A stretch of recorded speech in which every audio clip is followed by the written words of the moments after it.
Olá, meus amigos, você vai assistir mais um corte do podcast Papo Informativo. Não se esqueça de se inscrever em nosso canal, ativar o sininho de notificação e deixar o seu like. E compartilhe para os amigos assistir este vídeo.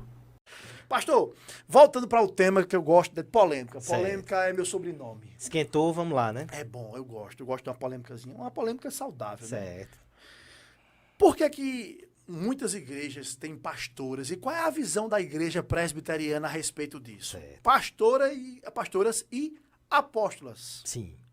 Vamos por parte, né? No que diz respeito a pastorado feminino, a igreja presbiteriana ela tem uma postura muito firme, sabe? Nós não cremos que Deus chamou mulheres para serem pastoras. E isso não diz respeito à capacidade. Nós cremos que existem mulheres que têm uma capacidade enorme, inclusive maior do que muitos homens. Não, esse nunca é o ponto. A questão é que a igreja, ela espelha a liderança que existe no lar. Isso é um princípio bíblico, né? O homem, enquanto líder da sua casa, enquanto pastor da sua casa, essa estrutura ela deve ser espelhada na igreja também. Então você pensa assim que isso está presente no Antigo e no Novo Testamento. Quando Jesus chamou os apóstolos, ele escolheu homens, né? Nós vamos perceber a eleição de diáconos, outros oficiais da igreja, também nós temos somente homens ali. As instruções nas cartas, por exemplo, é que o homem seja esposo de uma só mulher, então são orientações bem específicas bíblicas. Porque de alguma forma você está repetindo o padrão da escritura que acontece no lar e deve ser espelhado na igreja. Apóstolas, então, já é outro nível aí de problemática, né? Não cremos nem em apóstolos hoje, nem em apóstolas. Nós cremos que aqueles que tinham apostolado foram testemunhas diretas de Cristo, né? Comissionadas por ele para esse fim. Inclusive, a grande questão do apóstolo no Novo Testamento é porque ele é alicerce da igreja. Então, ele estabeleceu doutrinas. Nós cremos que, ao final do cânon bíblico, né? O texto de Apocalipse é muito claro, quem acrescentar qualquer coisa a esse texto vai sofrer as maldições desse livro. Então, não há o que ser colocado de novo fundamento, não há o que ser colocado de nova doutrina, portanto, não há espaço para novos apóstolos. Aqueles que estiveram com Cristo, eles são os únicos apóstolos. Então, voltando à provocação inicial, nós não temos essa questão do ministério feminino, né, no pastorado, muito menos no apostolado.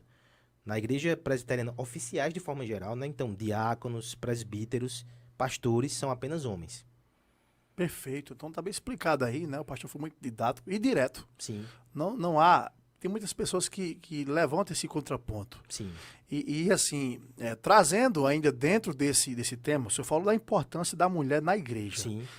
Foi em Timóteo, não foi que uma vez eu mostrei a minha futura noiva que está aqui conosco, Sim, Larissa, perfeito. né? Um forte abraço para ela, um beijo. Sobre a mulher não poder falar no culto. Sim. Se eu não me engano, está lá em Timóteo, uma das recomendações das cartas paulinas. Como é que vocês veem essa parte? Então, o que acontece ali é que no contexto das igrejas... Olha só, Timóteo, para que cidade foi direcionada, para que igreja foi direcionada essa carta? Para a cidade de Éfeso. O que havia em Éfeso? O culto à deusa Diana. Então, era uma religião grega, e nessa religião, a figura central ali era Diana, uma mulher, né? Então, naquele ritual daquela cidade, as mulheres tinham esse papel. Elas eram profetisas, sacerdotisas. Então, essa era a cultura dominante naquela cidade. Imagine que o evangelho chega e ele vai alcançando os corações, as pessoas vão se convertendo a Cristo, abandonando essa religião e tornando-se cristãs. Mas, uma coisa é a conversão. Outra coisa é a mudança de pensamento completa, que às vezes leva anos, né? Exato. Um pastor bem conhecido, batista, Jonas Madureira, ele vai dizer que às vezes há um lapso aí de conversão, a transformação de cosmovisão que dá 10 anos. A pessoa vai aos poucos mudando a mente, tem muita coisa que precisa ser trabalhada. Isso acontecia na igreja de Éfeso. Isso acontecia na igreja de Corinto, cidades gregas que tinham essa influência, né? Que Então, dá muito trabalho. muito trabalho. É até a questão do véu, que a gente pode falar daqui a pouco, né? Como é que, se você entende, o véu era também essa questão de submissão dentro da igreja. Então, o que acontecia? Mulheres convertidas com seus maridos, muitas vezes elas ainda reproduziam o padrão do mundo. Então, como é que consistia nesse padrão do mundo? Muitas vezes, dentro da igreja, elas continuavam com a voz altiva, confrontando, sem respeitar a forma com que deveria acontecer. A fala de Paulo parece ser muito ríspida, né? Não fale não, pergunte ao seu marido, parece ser uma recomendação muito dura, mas quando você entende o que estava O acontecendo, contexto histórico. era enérgico, porque aquela situação pedia. Mas você vai ver em outros lugares, por exemplo, tem uma personagem bíblica muito interessante, chamada Priscila. Priscila e Áquila eram um casal missionário que estiveram envolvidos em várias plantações de igreja do Novo Testamento. Existem momentos no Novo Testamento que Áquila é citado depois de Priscila, como se de alguma forma Priscila tivesse uma proeminência no ministério ali que estava exercendo. Ela tem um discipulado muito forte, muito, muito pujante. Ela vai, a certa altura, pegar um rapaz chamado Apolo, proeminente, cara, bom de retórica, né, um pregador, mas que tinha algumas deficiências doutrinárias. E o texto vai dizer que é Priscila e Áquila que chamam ele em casa e que vão ajudar ele a organizar as ideias, vão discipular ele no evangelho. Então as mulheres tinham uma participação muito forte. O apóstolo Paulo, no final das suas cartas, quando ele vai citar cooperadores do ministério, ele cita nas cartas aproximadamente 100 pessoas. Então ele envolvia muita gente na plantação de igreja.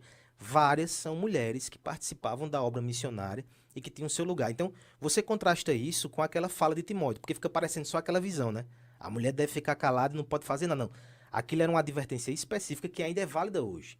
Em contextos que a mulher, reverberando pensamentos da sociedade, do mundo, que muitas vezes vão contra a palavra, tem a hora que a palavra se aquiete. Você está talvez usurpando um lugar que não lhe pertence, né? Talvez causando problemas por causa de uma insubmissão no coração. Mas, uma vez que esse não é o caso das mulheres de forma específica de uma localidade, elas são úteis e elas podem fazer muito pelo reino de Deus. A gente mesmo no Jardim é muito beneficiado pelo trabalho social, de cuidado, de discipulado das irmãs da nossa igreja. Não é uma visão que alguém possa imputar como machista, ainda que as pessoas possam ter essa visão diante dessas restrições que nós colocamos, por exemplo, ao pastorado, né?